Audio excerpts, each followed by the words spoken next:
Good evening, everyone, and welcome back to the Six Sided Scholars. This is your TNA pay per view post show here at BC WrestlePod, and it's been quite some time since the Six Sided Scholars have been on camera. But my name is Mikey El Jefe of BC WrestlePod, and I am here tonight to do a quick recap, post show, whatever you want to call it, for TNA Slammiversary.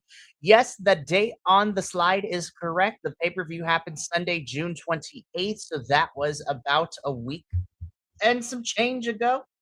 The reason that it was, as I said on previous shows this week, I have been on a bit of a vacation. I was in Salt Lake City and now I am back. And I'm here because I want to talk about Slammiversary because this definitely I have to say, I still am a little worried for TNA's future as somebody who's been watching this for, you know, since the pandemic era. I fell in love with TNA during the pandemic era, but I have to say this was a really solid show. And the last 2 weeks have been very interesting in terms of moving forward. I'm going to talk about all the stuff that has happened, with certain people gone from the company and stuff like that. You also might be throughout this review, me looking down while I am talking. It is because I am also trying to read my notes and I am also trying to make sure that, I'm making sure I'm doing all the stuff that needs to be done because I'll be out again next week. But without further ado, let's get into it. But actually, before I do that, you already know this intro. You can see us go live on pretty much every streaming site. So you can pick one and watch us there or wait for our edited review that goes up 24 hours later.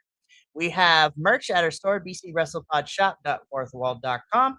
We also, of course, have social medias at BC WrestlePod, in which we have, report cards, previews of most of the major U.S. And some international based weekly television programs. So that's always a good time for sure. But yeah, we have a little coffee pot too if you want to help donate to the cause and all that good stuff. So that would be fun.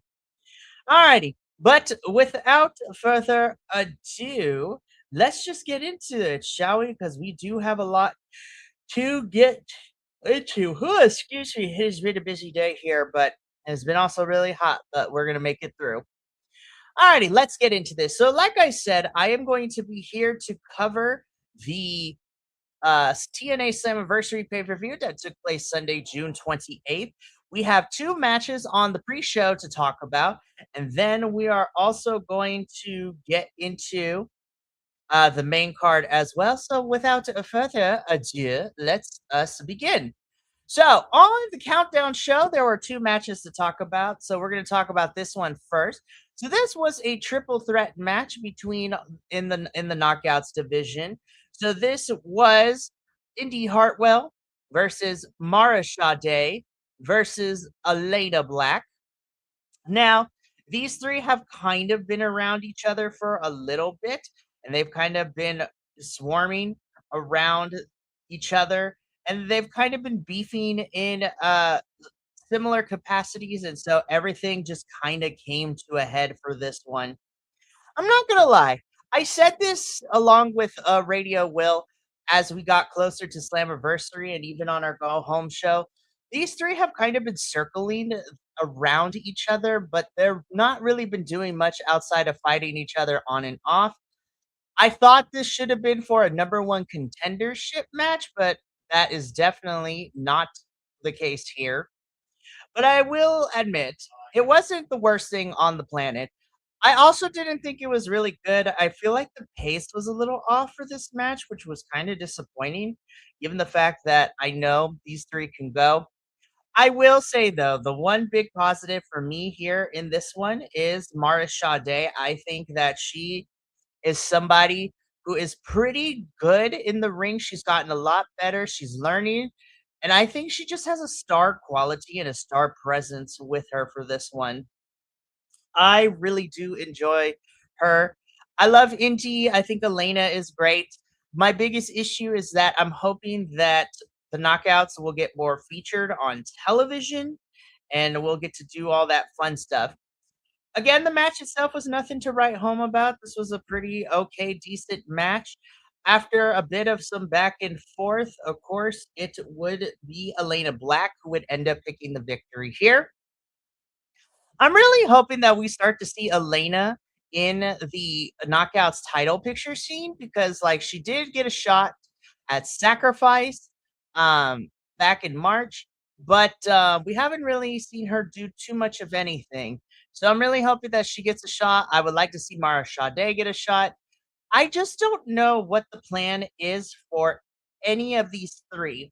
Like, they're not going after the Knockouts title. Well, who knows? That might change.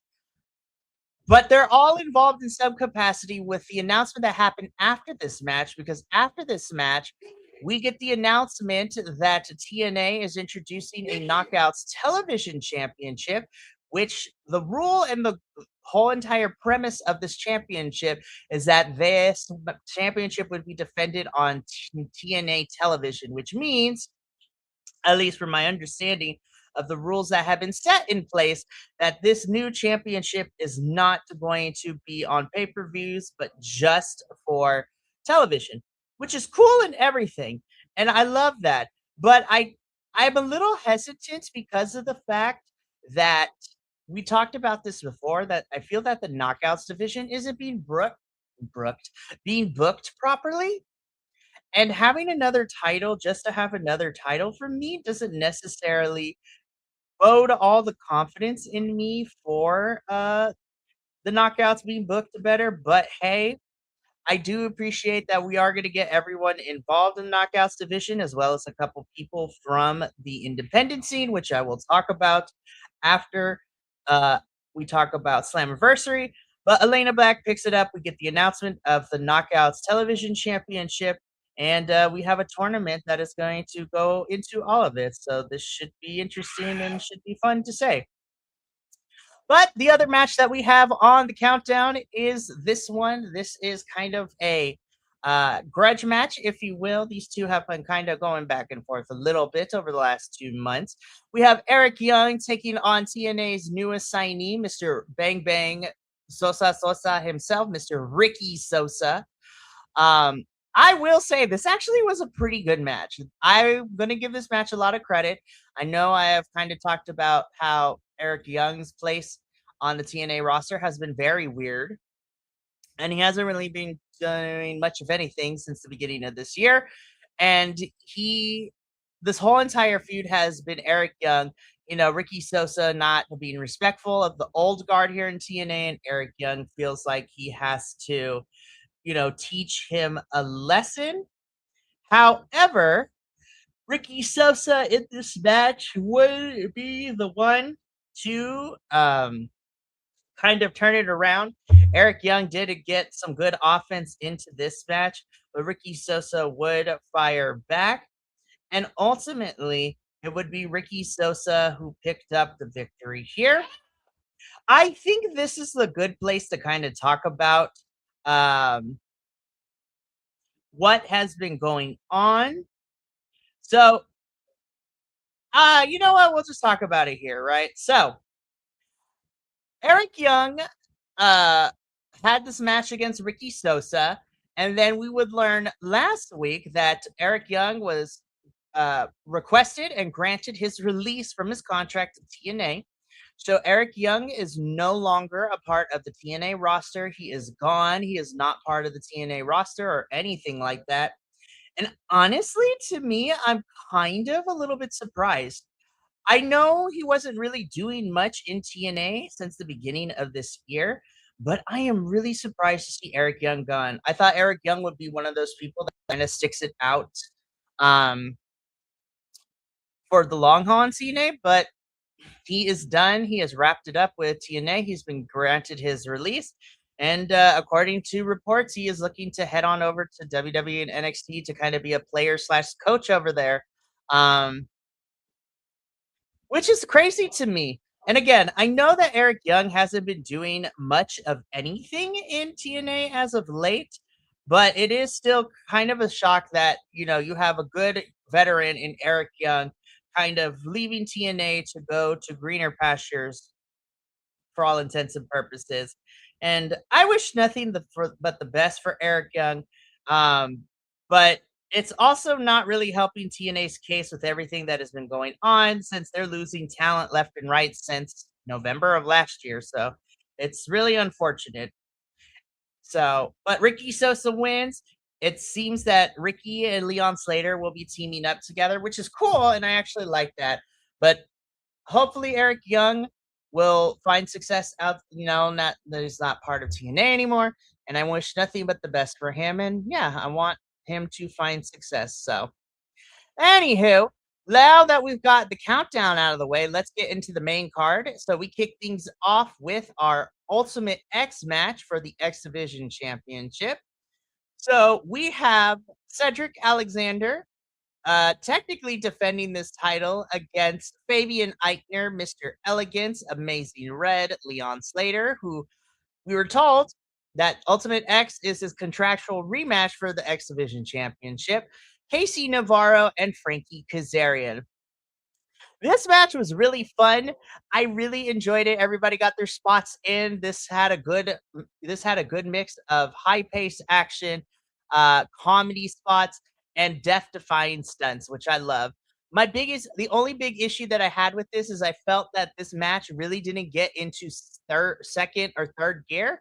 Like everything was going, and I wish we got more time with this match because I felt that if they were given at least like maybe 5 or 7 extra more minutes, we could have really fleshed everything out.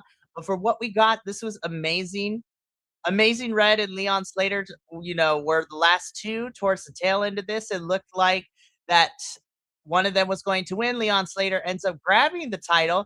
And as Leon is getting ready to fall down onto the mat, Cedric Alexander comes and swipes the title away from Leon and thus retaining it through shenanigans and trickery. So your winner and still X Division champion is Cedric Alexander.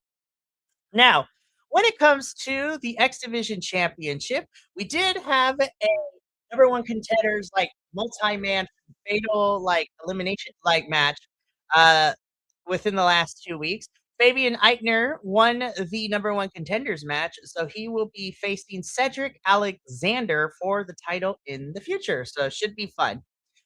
Now, after the match, though, Frankie Kazarian gets on the mic and Amazing Red is still in the ring. And Frankie is the one to let Amazing Red know that at a Bound for Glory in October, Amazing Red will be inducted into the TNA Hall of Fame, which I love for Amazing Red. Incredible wrestler, crazy fun career in TNA and outside of TNA. And I'm really happy to see Red get his flowers and recognition for what he's done in the business. He is fantastic.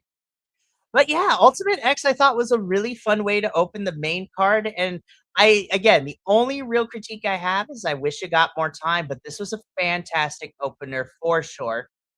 We move on to our next match for Slammiversary, which is this match, AJ Francis versus Elijah. The story going into this match is that Elijah is looking to get his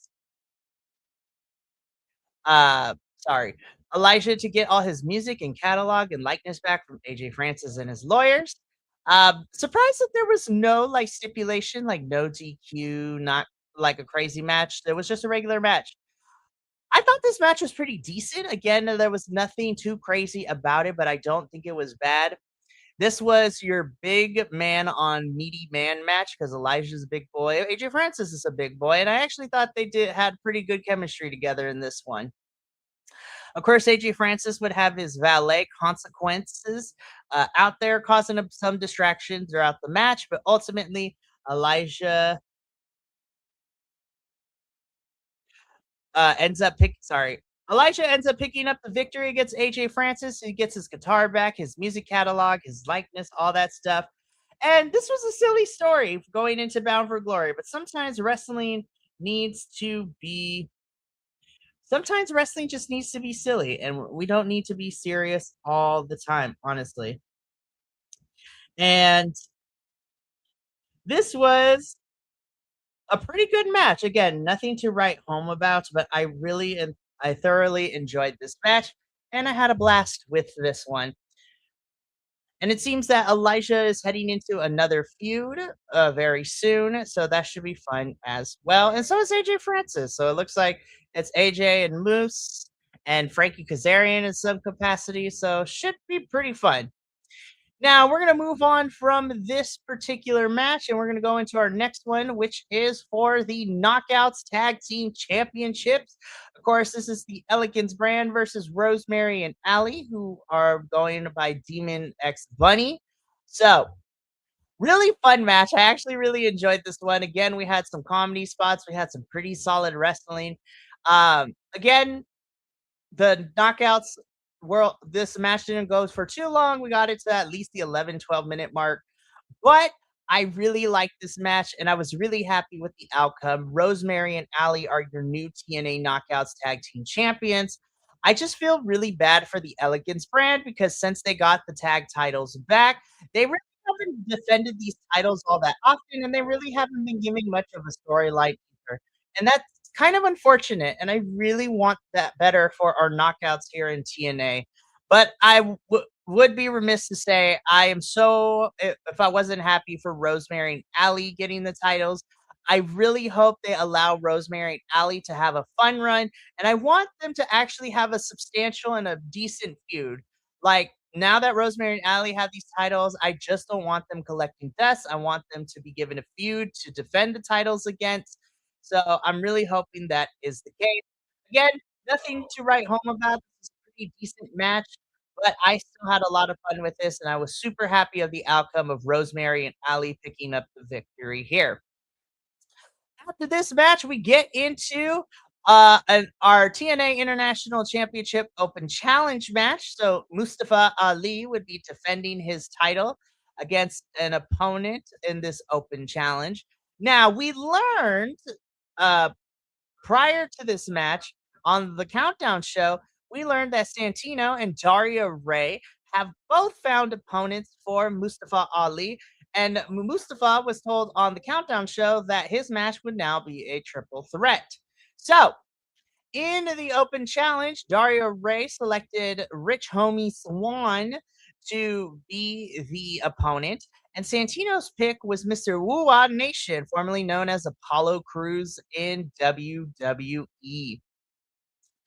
I thought this match was pretty fun. Again, another solid match, nothing to go too crazy about, but I think that Mustafa Ali does really well against any type of opponent. Rich Swan is very underrated, and I feel like we all need to talk about it more. And Yuwa Nation was pretty good. I really wish that they let Yuwa do more in WWE, but again, he's no longer with the company. He's out here doing stuff, so I wouldn't mind seeing you kind of stick around a little bit for TNA. No word on him signing or anything, but I enjoyed this match. Mustafa Ali would retain the international championship, and this was a pretty decent match. I really like this one. Moving on from this match, we go into our no surrender match. This is the grudge match. This is the final match between Eddie Edwards and Moose. So Moose has been long feuding with the system forever, and now it's kind of come into this final form of no surrender. So if you are unfamiliar with the no surrender match in TNA, essentially this is an anything goes, no disqualification match, and the only way to win is that the valet or the partner of your opponent must throw in the towel. So to win, your opponent side must throw in the towel in order to be declared the victor. So that means you win this match by any means necessary. And this match was a convoluted mess, but like in the best way possible because we had chains, tables, kendo sticks. Moose's son and wife got involved in the match, like they were getting attacked, and they were also attacking Eddie Edwards and Alicia Edwards. This was crazy match. Now, as Moose was preparing to do a spear for Eddie Edwards into the table, Alicia gets in and throws the towel, so Moose is declared the victor. However, Moose still spears Eddie and Alicia Edwards through the table as like the final statement. I thought this was a fun gimmicky match. Again, nothing too serious about it. This was actually pretty fun to watch and really solid wrestling. And I believe I can officially say after watching the last 2 weeks of TNA that we are officially done with Moose taking on the System. We are done with that feud. We have put it to bed now, hopefully, and Moose is now moving on to other things. So, really, really fun match. I didn't hate it, and I thought it was pretty solid. Now, this match, it was actually probably my favorite match of the night. This is for the TNA Knockouts World Championship. This is Lane Lee versus Zaya Brookside. Two best friends turned bitter rivals in enemies in this one. So this match is actually really good. Only I think, and I'd say that because Zaya Brookside really came up. She showed up and she showed out. I think this was a really good performance from Zaya, and I think that she really has come into her own as a heel. Lang Lee is also fantastic. So honestly, I really dug this match. This is super solid, really good stuff. They really took each other to the limit for this one. And this is and I miss this ferocity from the knockouts division. And I've been saying this for the longest time. I feel like once we lost Deanna and Jordan and Trinity, because they moved on to other green pastures, and also like Killer Kelly and also Masha Slamovich. So Masha kind of did it to herself with everything that transpired with her ex-partner. Um, but I've been missing the intensity and the ferocity and the craziness that the Knockouts division can do with this championship. And we've seen this title be held by NXT stars, and not really being given to our knockouts. So I'm really happy that we had an actual TNA knockout versus TNA knockout match for this championship. And this would be fantastic. Zaya Brookside would win this match, and she is our new TNA Knockouts World Champion. And she defended the title again against Lei Lee in a rematch last night in a no DQ match, which was also really good. And so Zaya Brookside is the new face of the TNA Knockouts division as its champion. I'm looking forward to seeing where it goes, and I'm wondering what we do with Laying Lee next as well. So, really good stuff. This is probably my favorite match of the entire night. Now, from the gimmick and the sports entertainment portion of this match, this also was a really fun match. We get a ladder match for the TNA World Tag Team Championships, the System defending the titles against the Hardys, the Righteous, and the Great Hands. Spots were fantastic. This was a really fun sports entertainment match. Bear Bronson bringing a little bit of his, death wrestling, into this match. The Righteous doing great. Great Hands were fantastic. The only problem that I have, and I know we say this all the time, but I don't understand why the Hardys won these tag team titles. I really do not. And I'm gonna tell you why I asked this question. TNA, at least in the men's division, like for some odd reason, we have built the tag team division against the Hardys. Now, no shade. The Hardys are legends in wrestling, especially in tag team wrestling. And I'm just sitting here and I understand that. But why is it that TNA cannot build their tag team division around other teams to be champion except for the Hardys? Like the system, Bear and Brian Myers have not they only defended their titles once since they won them. And the fact that the Hardys have them again is just a slap in the face, and it really frustrates me because the Hardys should not have to be tag team champions. You have the Righteous, the Great Hands, the System. You have enough men's tag teams to build champions around a team that is not the Hardys. The Hardys do not need the titles at this point.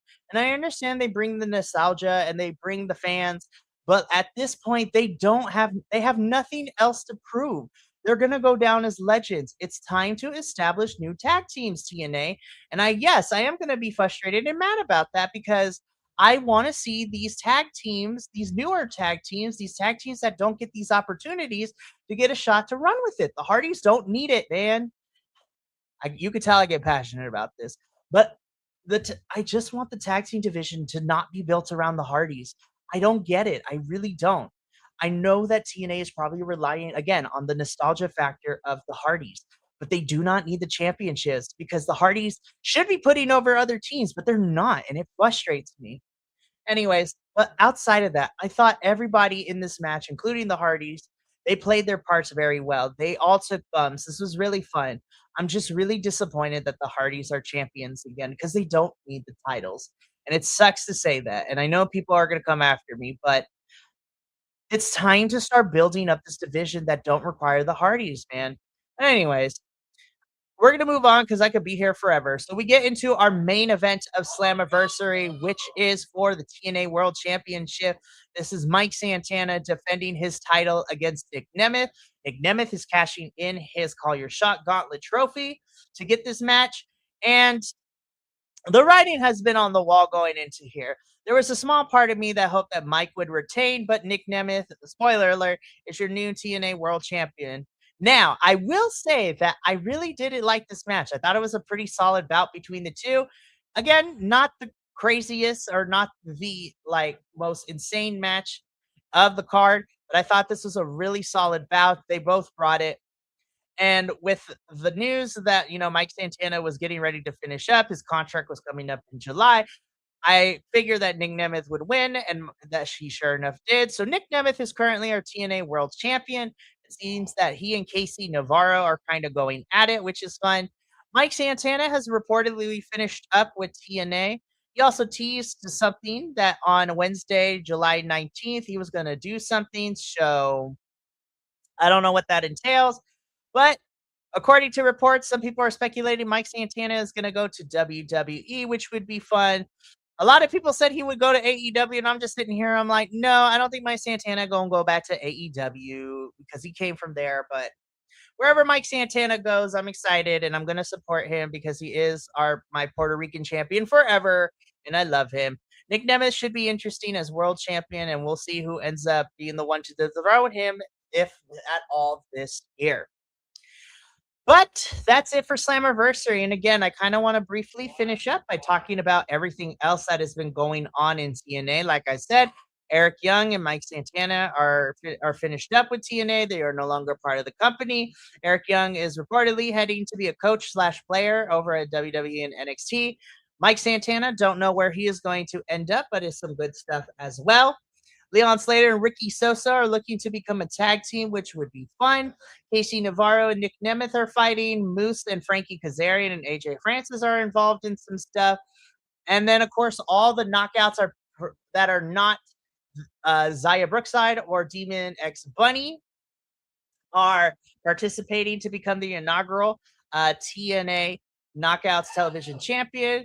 So we've seen some really fun matches. Of course, I really like seeing Miss Gabby Forza on my TV screen last night. And it was really nice to see Jody Threat back on my TV too. I've missed Jody Threat on my television. So I'm really happy of Jody's journey. If you have not been following her on social media, she's in the process of freezing her eggs in order to have children down the line, which we support. And that is something that she wants to do. Again, like I said, it was really fun to see Mrs. Bear Bronson, Gabby Forza, participate. I would really love to see Gabby get signed, but I know that she's only been wrestling for 3 years. But Nomi, we love you, Nomi. I love you, Nomi. But Miss Nomi Gabby Forza, it was so fun to see you. And you know what? As as problematic as TNA is being with and how crazy everything's been going on, I still want to root for this company, man. I really do love TNA, and I want to shed light on the positives. I'm really hoping that they can get it together and they can finish out the year strong, and hopefully, knock on wood, we don't lose anybody else. Nothing crazier happens.